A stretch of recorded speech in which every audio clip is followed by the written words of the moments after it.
大家好，今日同大家分享個蒸魚嚇。今日喺同仁埠買咗2條海底雞，啱啱清理乾淨，因為喺同仁埠佢有幫你清理，但係冇咁乾淨啦，自己返嚟都要執下啦。今晚就食一條先。呢條魚呢，有少少嗰啲叫乜嘢啊？我都唔知得呢啲叫乜嘢添，係咪肥膏啊？呢條呢又有蛋喎，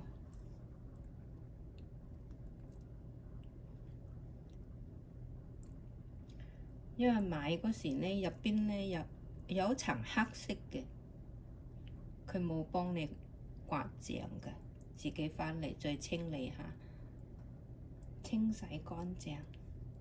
如果你唔刮咗嗰層黑色嘅呢，我覺得香啲嘅啫。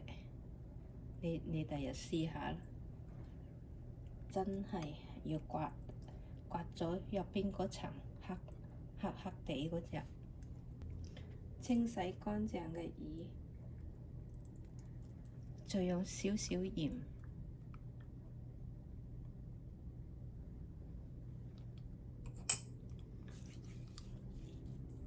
捽勻佢。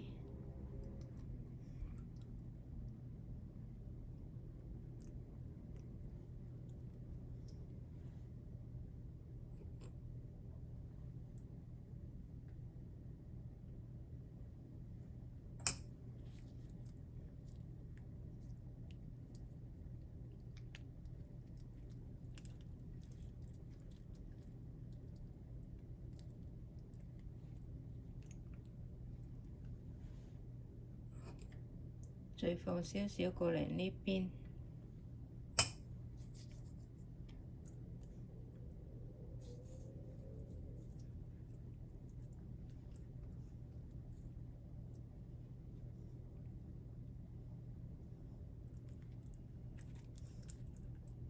好，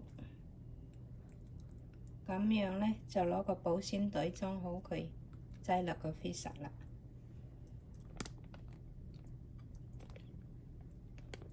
將條魚擠落個保鮮袋，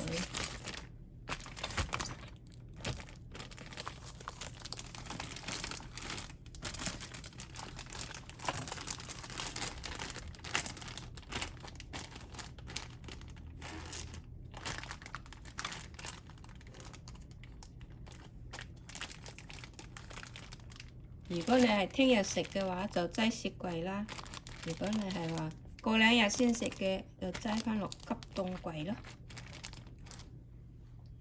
呢條魚呢，陣間食嘅，我都用少少鹽，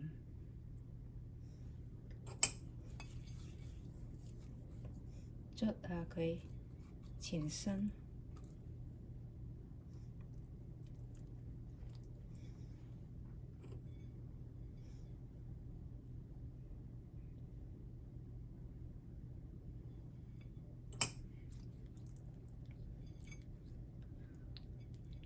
少少就得㗎啦，唔使太多。如果你放太多咧，會太鹹。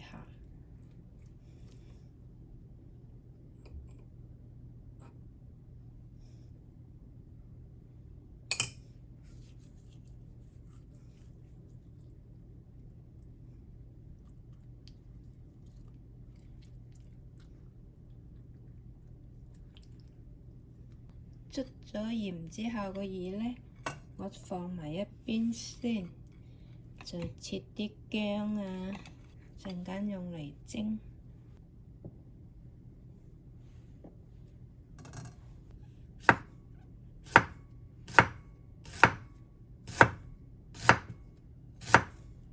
再切絲，再放啲葱，因為平時開工忙啊，我就預先切咗喺度。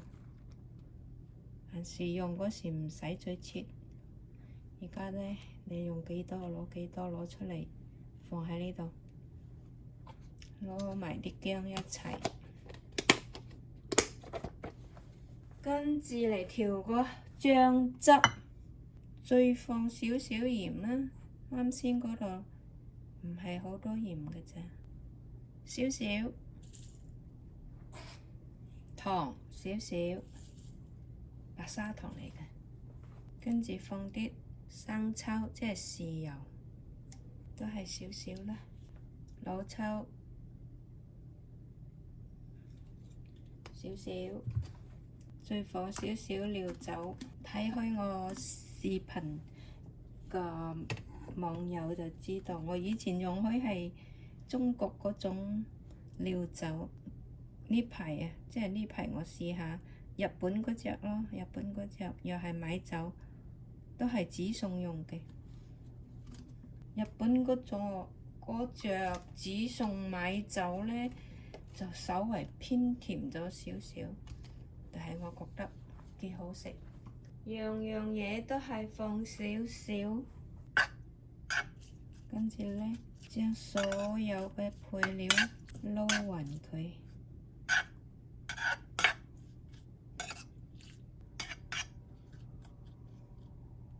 撈勻之後，大家有冇留意到啊？未放油嘅喎，要放返啲油，放返少少閒時你煮餸嗰啲油啦。我呢啲係欖油，呢排蒸魚咧，放幾滴辣嘅麻油落去喎，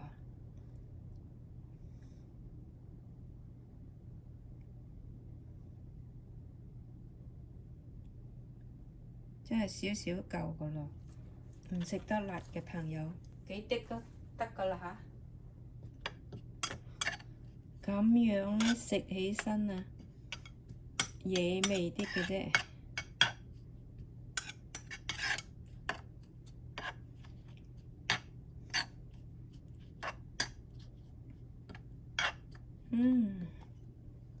就咁聞到個醬汁都好香啦。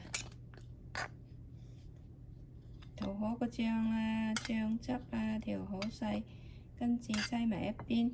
我哋嗰邊咧，就煲滾啲水，煲緊水嗰個時候咧，我哋就將啱先嗰啲調味咧放上個魚嗰度，將佢擺上嗰個魚身上邊。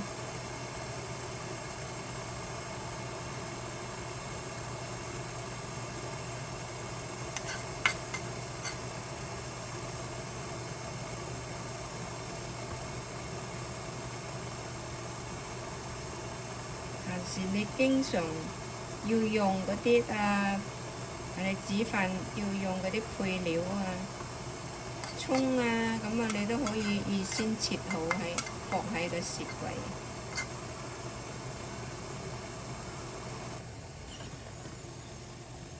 俾大家睇下，已經係倒晒落個魚身嗰度，而家水滾，我哋就放入個煲嗰度蒸。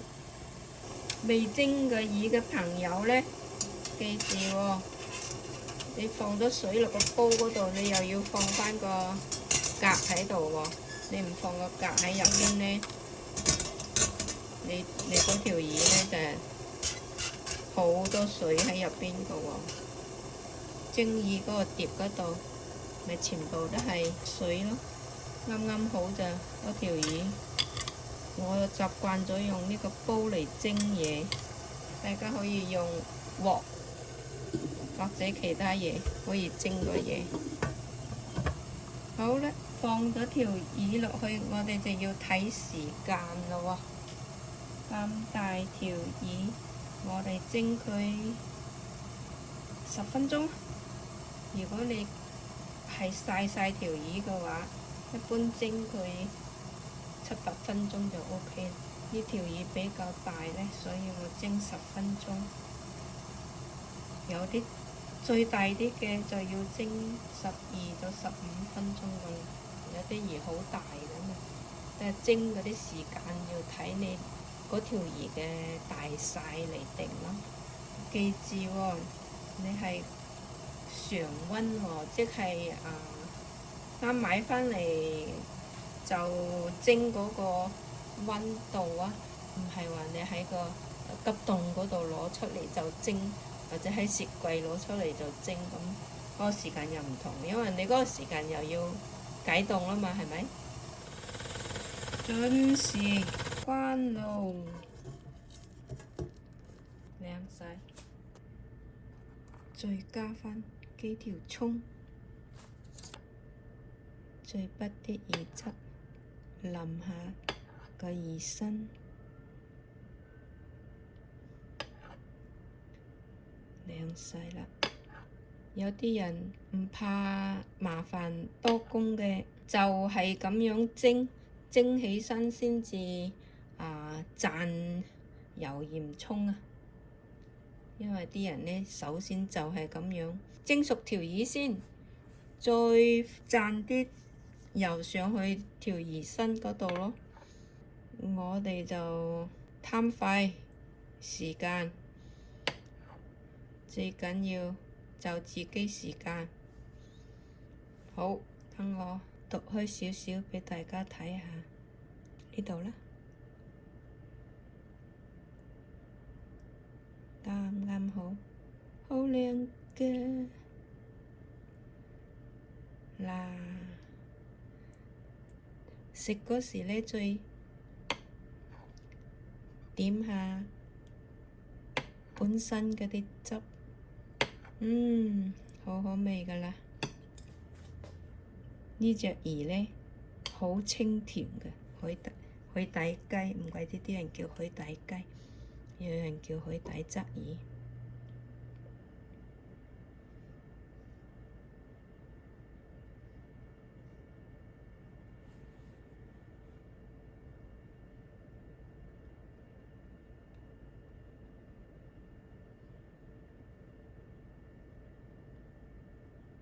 唔客氣啦，我食啖先吓。醬少少辣辣地，唔食得辣嘅朋友，至緊要唔好畀咁多辣油。一條清蒸海底雞，大家不妨試下。我試試清蒸就係咁樣蒸噶啦。好啦，今日就分享到呢度啦，希望大家鍾意啦。多謝大家關注，多謝大家收睇。鍾意嘅唔該 like 或者加關注啦。拜拜。哇！畀嗰啲魚嗰啲刺篤咗一下，好痛㗎，好尖㗎呢度，睇到嘛大家？有條好尖嘅刺喺度，好幾條啊！哦，真係好利啊！大家食魚嗰時真係要小心。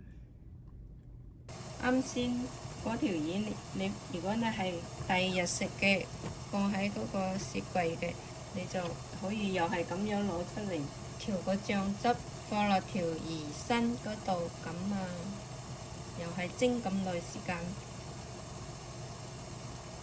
你攞出嚟放佢10零分鐘先蒸佢都好好啦，都係呢個時間。如果你係急凍呢，你就要先解凍，沖下水佢，再調返個醬汁放落去蒸咁好好噶啦。最啱我哋打工一族啦，收工返嚟擒青咁樣可以煮返自家飯食下，咁就係咁啦，方便自己至緊要。再放埋個魚背畀大家睇下，好